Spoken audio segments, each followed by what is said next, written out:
Hey guys, what's up? Today we're going to be installing the Fass Titanium Signature Series 165 fuel filter and water separator system on my 2015 Chevy Silverado 2500 HD Duramax 6.6 liter Black Widow. So if you're a Duramax owner, especially from 03 to 2017, where the OEM didn't include them, it's pretty much the first upgrade you should do on your Duramax, especially if you're an LMM or an LML owner, for sure, due to the catastrophic nature if that CP4 pump fails. I got this last Christmas and it's been sitting since last Christmas. I've just had tons of other projects to do, but now I finally have time to work on my big truck and I'm looking forward to it. They actually offer a new Fass Titanium Series Plus, which is really cool because it comes with black ionized, or however you say that, black aluminum fittings, and it comes with really cool black hose. However, I don't think that was quite out when I bought mine. At the time, it was just before Christmas, and they were offering a sweet deal. I think it was like $150 off or $200 or something like that.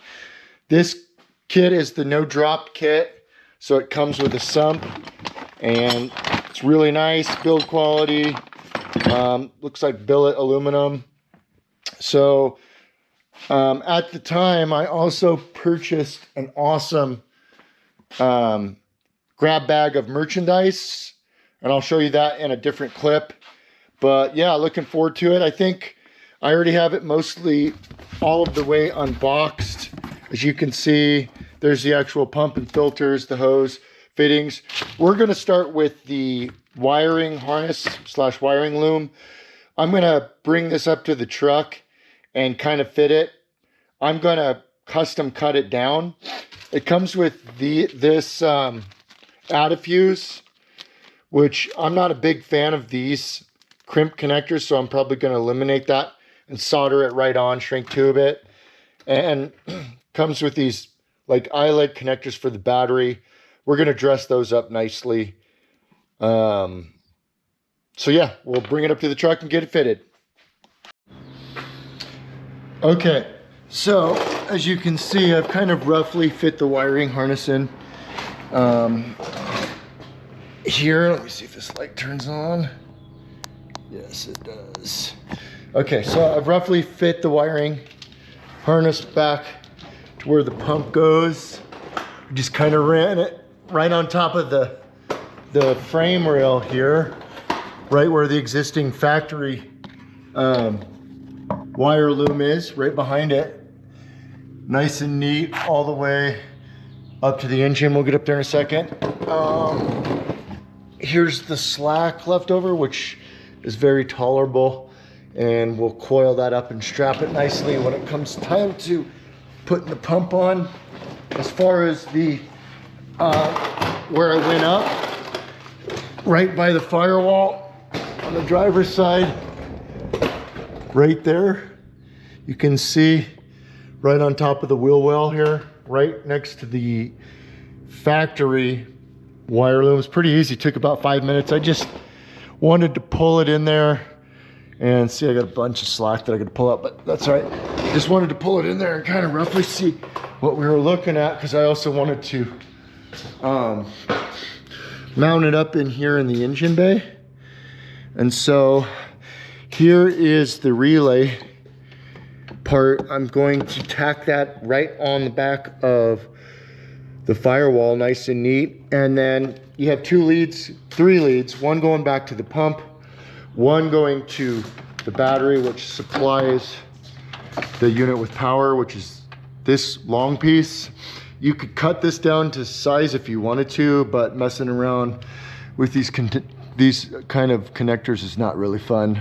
But I'm just gonna kind of tuck it away back in the side of this quarter panel and make it look nice and neat. And it will come out, let's see if I can get a better shot. It will come out right here in front of the battery, and the fuse box, which is what I have my hand on, will strap on right there. And then negative lead, positive lead right there. Your switch leg here, it originally comes with a lot of extra length. I think that's for a model of truck where the fuse box is on the other side or for whatever reason. But I cut mine down considerably to give it more of a factory fit. And then I'm not going to use that connector to connect it onto the added fuse, which is over here. I'm not going to use this. See, I've already cut it off. I'm actually going to solder the wires together and heat shrink it, just so I don't ever have to worry about this connection. I don't like those connectors. I'm in the electrical industry, so I've seen those fail quite a few times, especially under heat. Not that this will have significant load on this wire, but you just never know. And then we'll go crimp these on, and then I'll probably heat shrink over them just to give them more of a factory look. Okay, for the add a fuse switch leg aspect that's coming out of the fuse box, how I'm going to do these, I'm going to do what's called a linesman solder. It's basically you cut both pieces of wire. I'm going to try and set this on a stand so I can show you. Basically, what you're going to do is cross them in half and bend them right about half of each other and twist like so. And then what I'll do, forgot to put on the freaking heat shrink, but I'll undo that and do it. I'll solder this and then heat shrink over that. And that'll give you a nice strong bond. What I use is this, it's called 3:1 shrink ratio heat shrink tubing. And this just isn't the general cheapy Amazon stuff. This stuff is really good because it's got a coating on the inside. So when you heat shrink it, it seals all the way out and almost forms a bubble on both ends, and creates a seal from any moisture getting into that bond or solder. So that's why I use this. This is on Amazon, but it's a lot better than the cheap stuff. It costs a little bit more, but it's well worth it. I'll show you what this looks like when I'm done. Let's check this out. This add a fuse switch leg is all soldered and heat shrinked up. Look how nice and fresh and clean that looks. I don't know if you can see that stuff that comes out of the heat shrink, kinda, but that stuff's awesome because no moisture can ever get in there. Works really well. So that's that connection. I'll show you the next ones.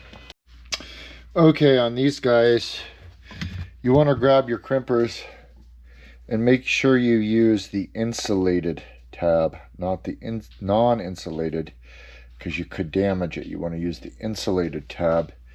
I'm also going to run some more shrink tube all the way up to the eyes so it just looks more like a factory look, and I'll show you that in a second. Check out how much better those look when you shrink tube them. More of a factory look, right? More of a professional installation look, and that's what we're after. So that's why I do it. The devil's in the details type of thing. So that's that. We'll bring the wiring harness back up to the truck. Next, we need to put the fuse in here and the relay in there. Don't forget to put your dielectric grease in both of those. We're done on the top side of the truck. If you can see right there, that's where I mounted the relay. Nice and neat and tucked away back on the firewall. I extra taped up the harness leading up to the relay just to give it some added weather protection, and I looped the actual 12-volt power to the battery through the quarter panel. I don't know if you can kind of see that right there. See how it's running through this chase, and then it comes out right there. There's the fuse holder right next to the battery, given just enough room to make these connections on the battery. I'll make these connections when I'm ready to fire up the pump. And then, as you can see, there's the fuse right there on the distribution block. On the final wiring installation coming from the relay in the engine bay back to the pump, I zipped it there. I zip tied it there. I zip tied it there. Being careful to stay away from your parking brake cable, of course. I did it there, there, and one more over the harness, and zipped it there at the pump location, just holding it until I get the pump installed. I also put some more wire loom around the 2 battery cables, as you can see there, and some on the fuse to the fuse box cable, just because it makes it look more factory professional. I hate the way that random wires laying about an engine bay look. So I think this looks way better. The wiring's all done. Now we'll move on to the pump installation. So check this out. I was getting ready to prime the pump and crank it over for the first time and give it a little WD-40 as suggested by Fass, but I wasn't getting power back here on this lead, so I followed it back.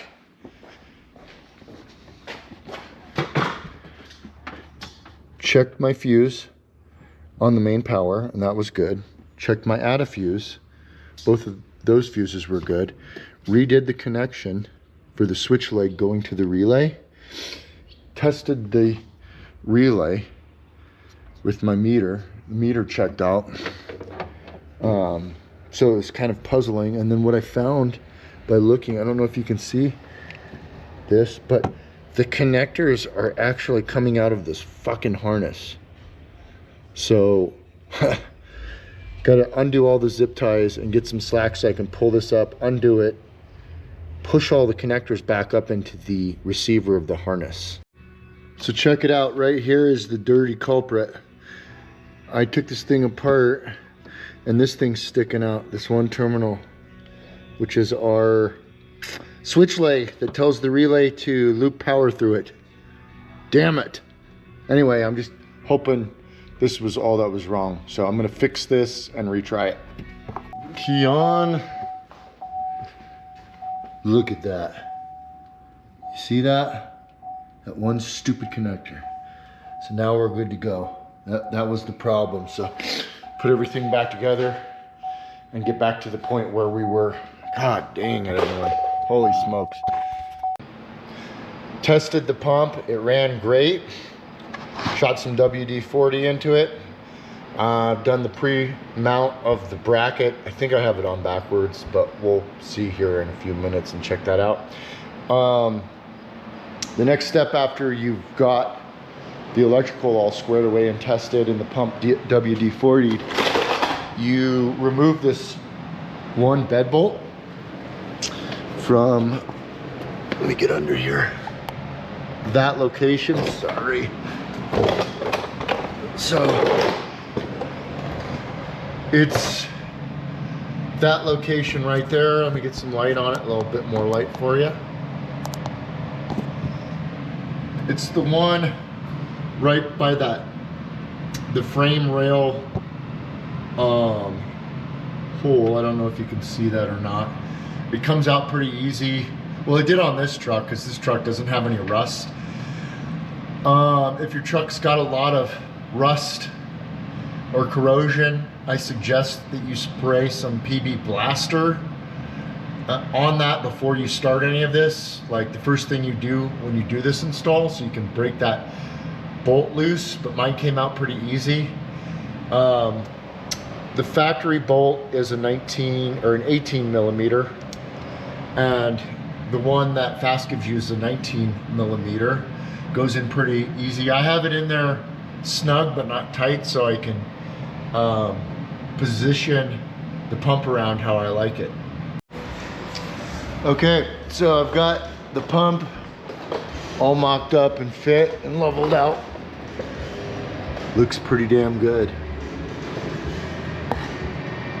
Pretty happy with the fitment. Some people like this location, others don't. I kind of think it's cool. I'm letting them dip a little bit, but I don't mind that. That's just a personal preference. Perfectly level. So now I will start removing the skid plate. Here's the big thing on these Chevys or GMs, 2500 and 3500s, Z71. So they have these plastic skid plates over the gas tanks. So this is going to be the interesting part, especially with the sump and how I'm going to mount the sump and fit it with the skid plate and make modifications. Okay, so the skid plate came off with 3 easy bolts. Here's mine. As you can see, it's loaded with some good mud. There's the 3 bolts. What we're doing now is we're kind of prepping the gas tank for surgery. So this stupid ass crawler. So you can see here's the tank. Here's the lowest point of the tank. This is where I don't know what the device is called, but it's a long cylindrical. It basically is your gas gauge, your filler, all that. This is your lowest point of your tank. This is where you want to install the sump. I've cleaned it up real good. I've wiped it down twice. As you can see, my tank's pretty dirty. Done a lot of four-wheeling with this truck, but I've cleaned this down to bare plastic and prepping it for surgery. You get my center mark right there. I'm gonna drain the fuel tonight. Just kind of let it slow drain all the way out. I don't have a 3-inch by 3, what is it? It's a 3 3/4 hole saw that you need. Home Depot doesn't sell them. I had to order it or overnight it with Amazon, so it's supposed to be here tomorrow. Either way, I'm gonna center mark the pinhole right here and drain all the rest of the fuel. Me and my baby daughter went driving today and drove this thing to E. So it shouldn't have that much fuel in it. Hopefully, fingers crossed, it doesn't fill up my oil container thing, but we'll see. I'm gonna drain it tonight, poke a hole right here, and prep for the sump. I'm just gonna show you what fuel line I disconnected. It's the blue one. The Fass instructions are talking about disconnecting it off of a fuel return cooler. Well, the LML doesn't have that cooler. That cooler was in the LB7 through the LMM, and then after LML, or at least on mine, they discontinued it. So the Fass instructions don't really show or give good direction or show good pictures on this, but basically the larger line is going to the engine and the smaller line is your return, and you want to disconnect that larger line. As you can see, I've already inserted the plug that they give for the send larger tube. So that plug just plugs in there and plugs it out. And then I'm about to connect the hose from here to the pump. Okay, so I have my supply side connector on, the hose clamp. I routed it directly over the top of the tank and strapped it once on the top side of the tank. I don't know if you can see it, to keep it on the gas tank, and then I have it coming out there and going right into the supply side here. Come on, fucking thing, flip over. All right, well, we'll look at it this way. See? Nice and tight, as short as possible. All right, you guys, so it started on the sump process. What I did was I drilled a 3 3/4 inch hole right there, right underneath that fuel pump float. Perfect in that center hole. I then took a deburr tool and went around the top side and the bottom side and cleaned up those edges real nice and clean so there's no sharp edges. Then I wiped out on the inside, trying to remove any and all plastic debris or shavings from the drilling process. So that's not left in the gas tank. I mean, you can only do as good as you can do. So I took a couple passes with my fingers and some paper towels, and it feels pretty clean to me. So we're gonna get that sump installed. So we've got the sump preliminarily mounted. Looks great. As you can see right there, it's a good looking sump. Right now I'm trying to figure out what alignment I'm gonna have that thing pointing in, because I'm going to want to remount the plastic skid plate.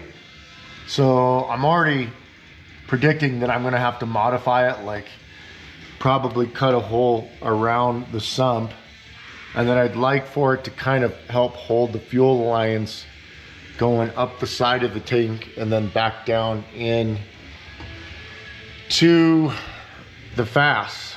So I'm just trying to figure out that alignment now. I'll probably mock up the two, the supply and the return line, just to kind of see how that fits. I've got the sump all down there with the lines mocked up and kind of routed up over the frame rail. Nice and neat to where they're not going to be rubbing on anything moving or hot or vibrating, anything like that. So with the skid plate, what I've done here is I've modified it in this kind of U shape. Right here, this is where the sump sits. At first I tried to do a hole just directly around the sump, but the thing is it was still pressing too hard on the fuel lines, and I don't like that. I don't want anything rubbing or pressing on fuel lines. So I backed it off to a bigger hole. You can see where the damn hole saw jumped on me once. Side story, that's how I cut both my lips open one time working construction, is the hole saw jumped out and got me in the face. But either way, and then on this other side where the fuel lines come up and out, I've widened that too, so there's no pinch points and no hitting. So what I'm going to do now is take my deburring tool and deburr this plastic real good all the way around, so there's no sharp edges, real smooth and good to go. I think this will work good. Yeah, the sump's hanging down a little bit, but at least I get some extra protection via this plastic skid plate rather than not having it whatsoever. All right, guys, we have completed the installation of the Fass 165 Signature Series. That's a look at all the hose work strapped up, tightened down. That's a look at the sump and how I cut it into the skid plate. I probably could have done it a little cleaner, but I wanted some flexibility as far as these hoses, and I don't want anything rubbing on these hoses. So it's all in and installed. Our next step is we're going to prime the pump and check for leaks. They suggest that you fill the tank with 5 gallons. So that's what I'm gonna do. I'm gonna prime.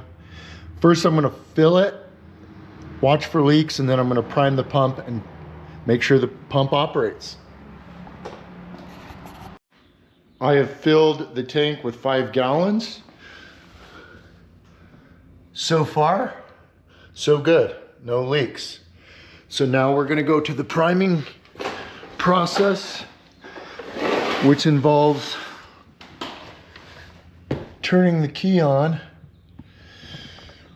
to the ignition spot, and you want to loosen this XWS 302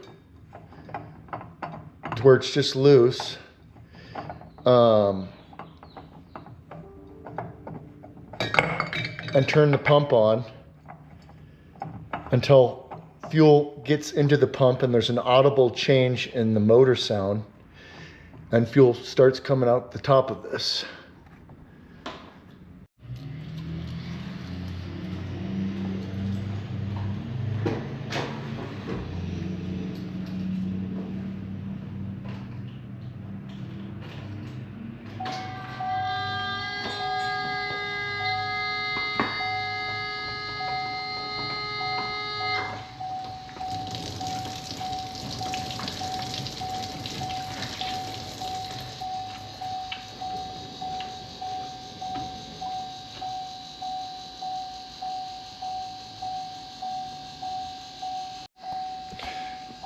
She's all primed up, ready to start.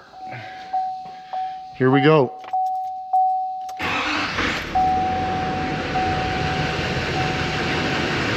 Yeah, that's what I'm talking about.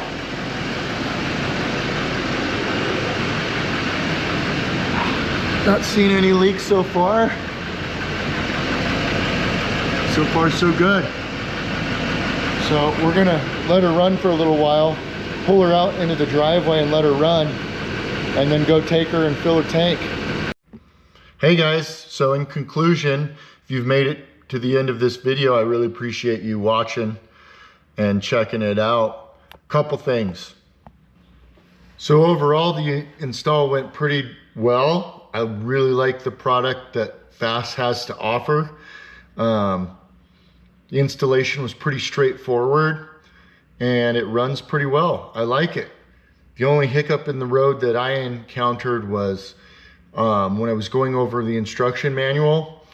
I think that Fass accidentally put some of the literature for like an LBZ or maybe an LMM in concerning the fuel cooler. Because I don't believe, I could be wrong, but I don't believe the LML has a fuel cooler located at the tank. At least mine doesn't. And I could be wrong, but I don't believe any LML does at the fuel tank. So that got a little confusing, but just a small clerical error. Really love the product. I called Fass twice just to ask them a couple technical questions, and they were extremely friendly and helpful and awesome.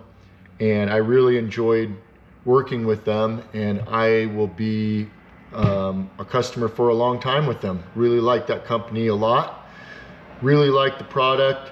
I can definitely feel quite a bit more pedal responsiveness now. And then I also considered doing a Fass OEM fuel filter delete, but I'm a little bit concerned with the fact that my LMM still has the infamous CP4 on it. I do plan on changing that out to a high performance CP3, just not yet. So I think for the time being, I will just keep the OEM fuel filter intact as well. It's more fuel, more filtration, right? So I'm gonna keep that intact until I put a CP3 on there. So I want to preface this by saying that I'm not at all sponsored or endorsed by Fass Diesel Fuel Systems, or sponsored or anything like that. But when I ordered my Fass Signature Series 165, I also ordered these two pretty sick-ass t-shirts that I thought were awesome, and this cool hat. It's kind of my style. And since it was around Christmas time, Fass also sent me a t-shirt, a hat, like a grab bag, a koozie, a cool Christmas cup, and a cool key strap for my keys. But the best part I liked about what they sent me was this handwritten note thanking me for my business. You don't really see that a lot, if at all, with companies. And I just think that's a nice, awesome touch. I love supporting small businesses or medium-sized businesses that care so much about their customer service. I just think this is cool. Thank you, Julia. You rock. And appreciate your good customer service. So just wanted to say that.